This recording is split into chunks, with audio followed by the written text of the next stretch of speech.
Items అన్నీ సిద్ధంగా ఉన్నాయి. సో ఇంకా 5 kgs చికెన్ బిర్యానీ చేయడానికి ఏమేం పదార్థాలు కావాలో చూద్దాం. 3 kgల చికెన్, పెరుగు, తెల్లగడ్డ పేస్ట్, పుదీనా, మసాలా, అల్లం పేస్ట్, ఉప్పు, కొత్తిమీర ఆకు, పట్ట, లవంగ, ఇలాచి, కారం పొడి, పచ్చిమిర్చి, టొమాటో, ఆనియన్ ఇవన్నీ సిద్ధంగా ఉన్నాయా? ఇంకొచ్చేయండి. ఒక పెద్ద పాత్రలో 1 kg ఆయిల్ని అందులో వేసేయండి. ఆయిల్ హీట్ అయిన తర్వాత అందులో బిర్యానీ ఆకు, పట్ట, మొగ్గ, ఇలాచి ఇవన్నీ కూడా యాడ్ చేయండి. ఇప్పుడు కొంచెం వాటిని ఆయిల్లో అలా అలా ఫ్రై అవ్వనివ్వండి లైట్గా. తర్వాత ఆనియన్స్ యాడ్ చేయండి. ఆనియన్స్ బిర్యానీకి బాగా గోల్డెన్ కలర్లో ఫ్రై అవ్వాలి.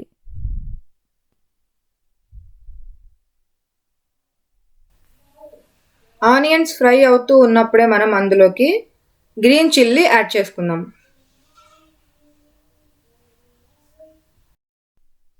ఎప్పుడు కూడా బిర్యానీ చేస్తున్నప్పుడు ఆనియన్స్ ఫ్రై అవుతూ ఉండగానే పచ్చిమిర్చి కూడా యాడ్ చేసుకోవచ్చు, ఏం పర్వాలేదు.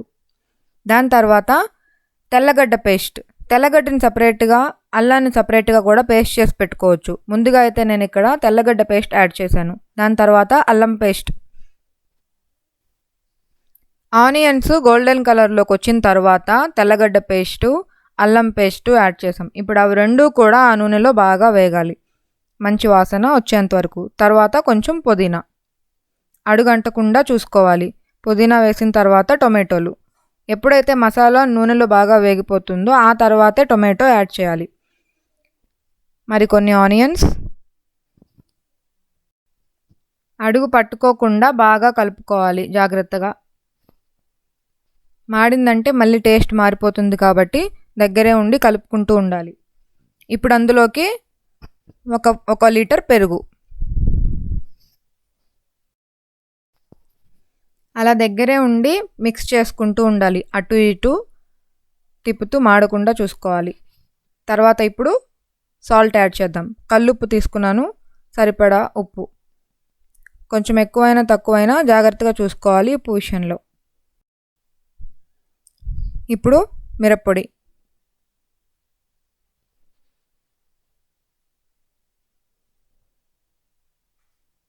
బాగా కలుపుతూనే ఉండాలి, అంత సులభమైతే కాదు. తర్వాత కొంచెం వాటర్ యాడ్ చేద్దాం, అడుగు పట్టుకోకుండా ఉంటుంది కాబట్టి. అన్నీ వేగిన తర్వాత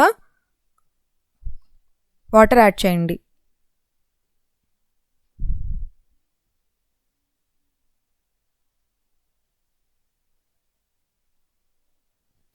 ఫస్ట్ టైం చేశాను నేను. అసలు కారుకి నాకు కళ్ళు మూసుకుపోతున్నాయి, కళ్ళలో నీళ్ళు వచ్చేస్తున్నాయి. అలాగే అస్సలు కళ్ళు కనిపించట్లేదు. అయినా I tried my best. And now lemon పిండాలి టేస్ట్ కోసం.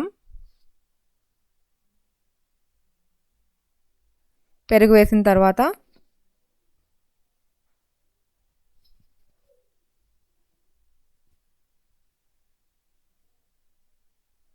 సో మసాలా మనకు సిద్ధమైపోయింది కదా. ఇప్పుడు చికెన్ వేద్దాం, ఓకేనా?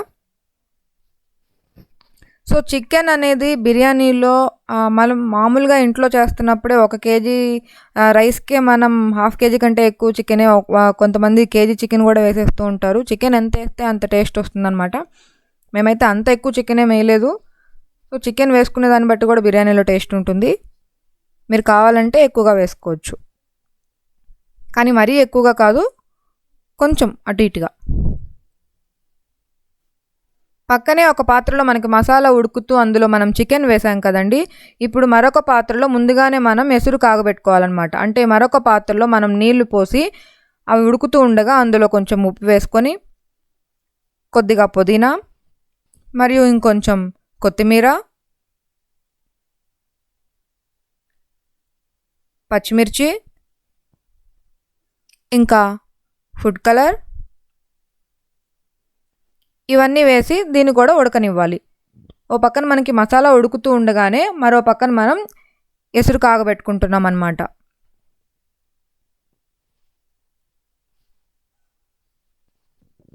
సో ఇది ఉడుకుతూ ఉంటుంది. చికెన్ ఎలా ఉడికిందో చూద్దాం. లెగ్ పీస్ చూస్తున్నారు కదా, హాఫ్ బాయిల్ అయిందండి ఇది. అడుగు అంటకుండా చూసుకున్నాము. ఆ నీళ్ళల్లో కొంచెం గరం మసాలా కూడా యాడ్ చేసాం. ఇంకా మూత పెట్టేద్దాం. అంటే మసాలాలో చికెన్ బాగా ఉడకాలి కాబట్టి క్లోజ్ చేద్దాం. ఇప్పుడు పాత్ర కింద మనం దమ్ పెడదాం. దమ్ అంటే పాత్ర అడుగు భాగంలో లోపల మసాలా అంతా కూడా అడుగంటిపోకుండా పాత్ర కింద ఒక మందమైన అట్లాంటి దోస రేకును ఉంచి దానిపైన పాత్ర పెట్టాలన్నమాట. అంటే డైరెక్ట్గా ఆ మంట అనేది పాత్రకి తగలకుండా లోపల ఉన్న మసాలా అయినా చికెన్ అయినా కూడా కింద అడుగంటిపోకుండా దాని రుచి మారిపోకుండా బాగా ఉడుకుతుంది కాబట్టి ఈ విధంగా పెడతారు. దీన్నే దమ్ అని కూడా అంటారు. పక్కన మనకి ఇప్పుడు ఎసురు కాగిపోయింది కదా. ఇప్పుడు అక్కడ మసాలాకి మూత పెట్టేశాం కదా. ఇక్కడ ఎసురు కాగిపోయింది. అందులో ముందుగా మనం నానబెట్టుకున్న 5 కేజీల బియ్యాన్ని ఆ నీళ్ళల్లో వేద్దాం. ఈ నీళ్ళల్లో ఈ బియ్యం హాఫ్ బాయిల్ అవ్వాలన్నమాట. ఫుల్గా ఉడికిపోనివ్వకుండా కొంచెం హాఫ్ బాయిల్ కంటే కొంచెం ఎక్కువగా నార్మల్గా ఉడికే అంత ఉడికించుకొని జాగ్రత్తగా తీసి మళ్ళీ మసాలా ఉన్న పాత్రలోకి మార్చుకోవాలి.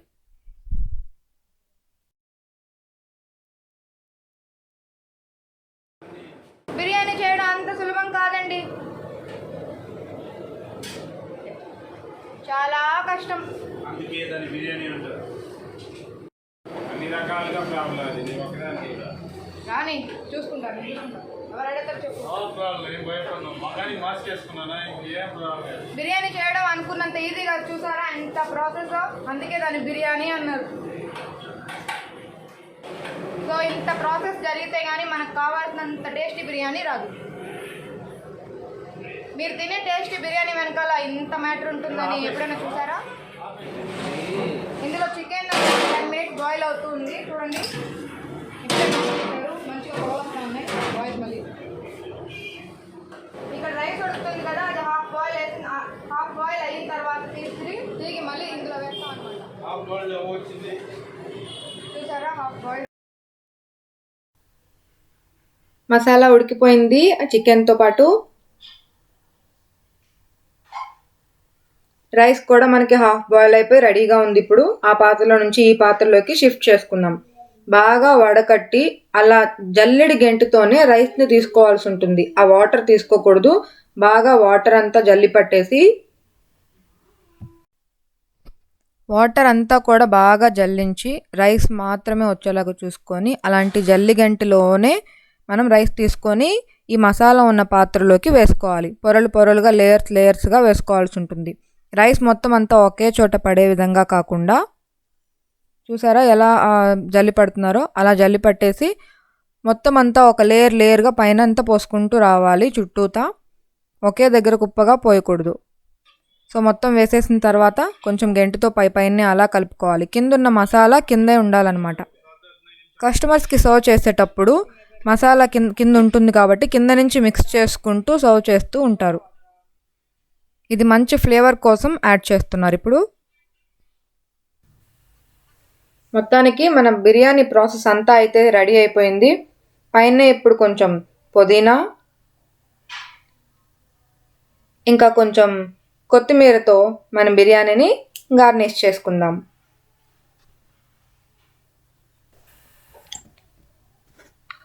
ఒక్కొక్కరు బిర్యానీని ఒక్కొక్కలా చేస్తూ ఉంటారు. చేసే వాళ్ళని బట్టి రుచి కూడా మారుతూ ఉంటుంది. బిర్యానీని ఎన్ని రకాలుగా అయినా చేయొచ్చు. ఎన్నో రకాల ప్రాసెస్లు ఉన్నాయి బిర్యానీ చేయడంలో. సో మొత్తానికి మన బిర్యానీ అయితే రెడీ అయిపోయింది. తినడానికి మీరు సిద్ధంగా ఉన్నారా?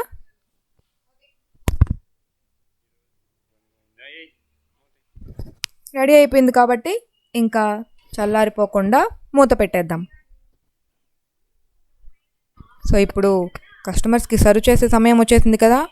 చూద్దాం ఎలా మసాలా కింద నుంచి కలుపుకుంటూ ఎలా తీస్తారో మీరే చూడండి.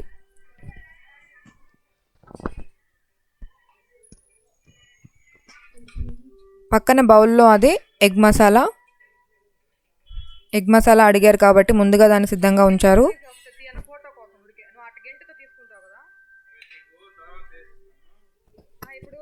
కుష్కా రైస్ అడిగారు కాబట్టి కుష్కా రైస్ అడిగితే ఓన్లీ రైస్ ఉంటుంది.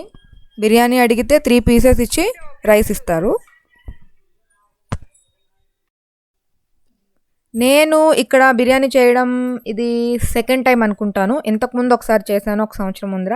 మళ్ళీ ఈరోజు ఒకసారి ట్రై చేయాలనిపించింది, చేశాను. ఇంకోసారి అడిగితే నన్నే చేయమన్నా చేసేస్తానన్నమాట. అంత బాగా దగ్గర నుంచి అంత చేశాను కాబట్టి చూద్దాం. రైస్ లేదు కాడ. ఓకే, చేసి అలసిపోయాను. ఫుల్గా ఆకలేస్తుంది. ఇంకా రండి తిందాం మనం కూడా. మీరు తినలేరు కదా, సరే నేను తింటానులేండి. మామూలుగా లేదు ఆకలి మాత్రం. వర్క్ చేసేసరికి ఫుల్గా ఆకలేసేసింది. సో టేస్ట్ అయితే బిర్యానీ అంటే బాగానే ఉంటుంది కదా, కానీ స్పైస్ తక్కువ ఉంటుంది. ఎందుకంటే డైలీ వచ్చే వాళ్ళ కోసం, వాళ్ళ హెల్త్ కాన్షియస్ని బట్టి స్పైస్ అనేవి తక్కువ వేస్తూ ఉంటారనమాట రోజు తినే వాళ్ళ కోసం. ఇకైతే నేను తినడం మొదలు పెట్టేశాను. ఇంకా ఏమాత్రం ఆగేది లేదు. ఓకేనండి, ఫుల్ వీడియో చూసినందుకు చాలా థ్యాంక్స్. అండ్ అలాగే మరో మంచి వీడియోతో మనం మళ్ళీ కలుసుకుందాం. ఓకేనా? వీడియోని కొత్తగా చూస్తున్న వాళ్ళు కనుకైతే ఛానల్ని ఇప్పుడే సబ్స్క్రైబ్ చేయండి. అండ్ వీడియో మీకు నచ్చితే లైక్ చేయండి, ఇంకా షేర్ చేయండి. బాయ్.